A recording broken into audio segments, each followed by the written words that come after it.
Hello there, fellow folks. Welcome back to the channel and welcome back for the What If series. For today's video, in this video, I'll be talking about one of the most greatest rock bands of all time. And I am talking about AC/DC. And this is actually the first time I've ever talking about AC/DC because I'm relatively a new fan of the guys.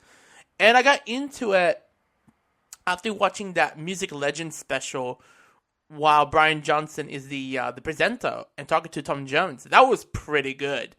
And that led me into interest about AC/DC. So, yeah. So, I thought, why not we can do something very different. So, this is the year in the 1980s. So, I would say early 80s. And when incredibly success for the guys, the band was prepped to release their next album. And that album is Flick of the Switch. And with another world tour on the horizon, they had plenty of work ahead of them. But before they head overseas, why not AC/DC do something very little different? They'll put out a promotional tour to prep for the album and tour and give fans the chance a little taste of new material. But where would they do it? Well, where do you think it's going to be at? In their home country, Australia. So, let's go into the year of the early 1980s for Flick of the Switch. This is the year of 1983, and AC/DC is prepped for their next album that is going to be releasing at that point. So, by the band had conquered with their two new albums at the time, with Back in Black and For Those About to Rock, we salute you. Now, they are getting ready to release their next album, that will be Flick of the Switch. The record contained everything fans that had come to expect from AC/DC, but, well, as we all know, when it released, that was the beginning of the decline of AC/DC.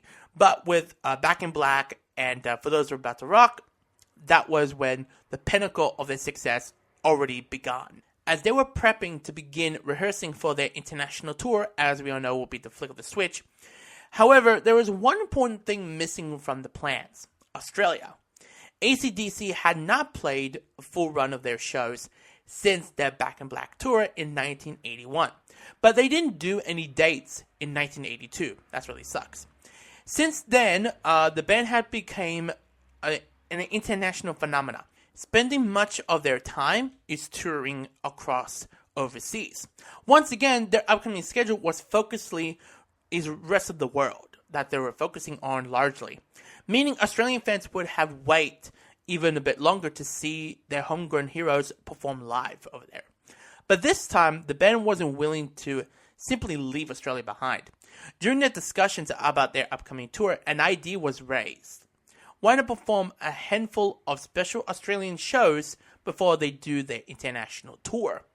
Instead of staging another scale tour, AC/DC could use the album's promotion to do selective shows as a warm-up. And most importantly, give the fans a little taste of new material off their new album. As they were prepping for the promotional tour, what will be the name they had to capture the idea of the Flick of the Switch? Well, the idea I came with, and that would be called Flicking into Australia. Well, and I don't know why I came up with this idea. What I saw was a Flick of the Switch, and I said, you know what, for this promotional tour leg, as a warm-up, why don't we just call it Flicking into Australia? That's what I call it. So, here's how it goes. The announcement immediately created an excitement across the country. Fans who had been waiting since 1981 suddenly had the opportunity to see AC/DC again. And this time they would be hearing songs from the new album and even the hits that they released with For Those About to Rock and Back in Black, and of course the other hits that they released with Bon Scott. But AC/DC wanted these shows to feel like more than just series of shows. They wanted to celebrate Australian rock. That meant also in the bill that they already have two opening acts to be joining with them on stage. and that would be John Farnham and Cold Chisel. The combination was extraordinary.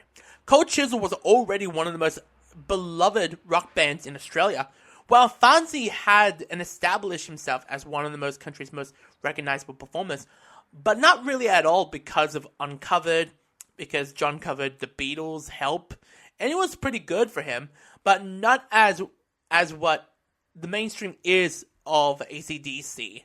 Not like what we're going to have in the later years for John for the Whispering Jack album. That's going to come out in a couple of years at this point. Because at that time in 1983, John was already in a band.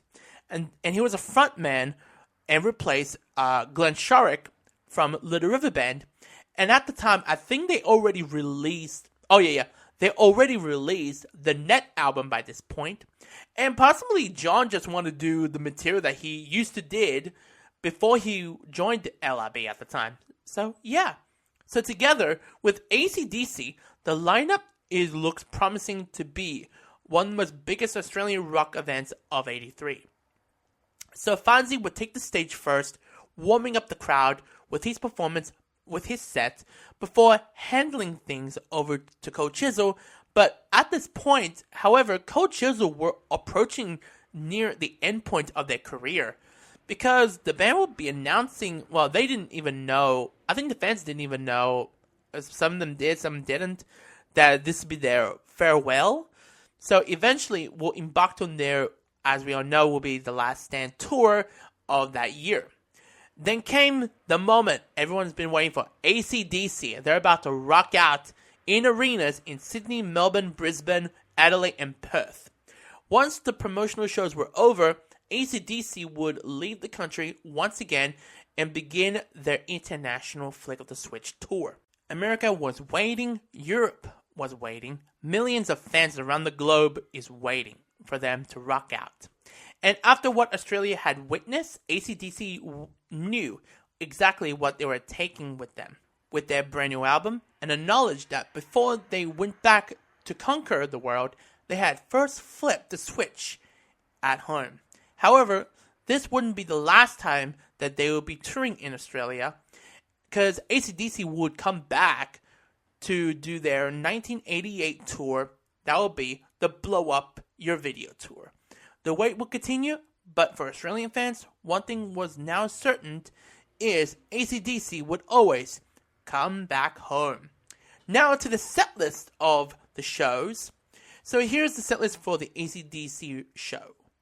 So we kick off from the new song from the Flick of the Switch album.